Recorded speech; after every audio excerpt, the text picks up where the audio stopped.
I've seen this happen countless times. And what happens is we get 2 weeks in the news, we get a bundle of thoughts and prayers, everybody sends flowers, and then it's over. And then people forget. And I said, what's different this time? What can we do differently this time? I thought about how other movements had not gotten the change that they needed. I realized we need to step forward now. We can't take that time. I can't take that time. The people with me did not take that time. We've been silent for too long as a nation. We've allowed these things to continue for too long. And continuing on with your question, on Saturday, what's important is that we make sure that we speak up to these congressmen, these local and state legislators, and let them know that these are what their constituents want, and that if you choose not to vote on the side of students' lives, that's completely up to you. And if you choose not to vote on the side of just human lives that are innocently taken, thousands of people every year, that's okay, because we'll vote you out. It's as simple as that.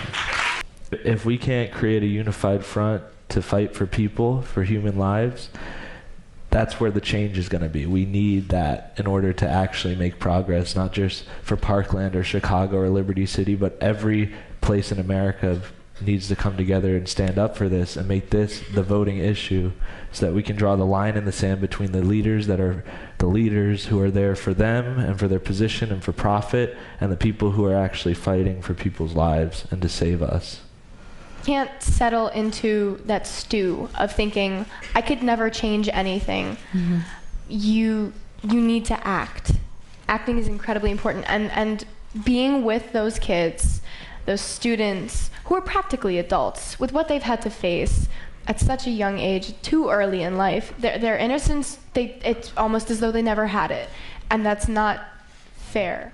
We spoke out. We said, no, you're not controlling our narrative. You are not telling our story. We were there. We are telling our story. We see what's going on here. The entire United States, we see what's going on here. We see past this facade that this is inevitable and this is the price of our freedom.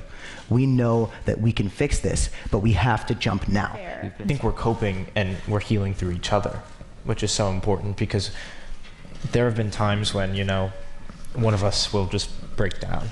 And it's important to have everyone there with us. There was one day where we all decided to go back to the school and visit the memorial site, and then go to the park and visit the memorial site.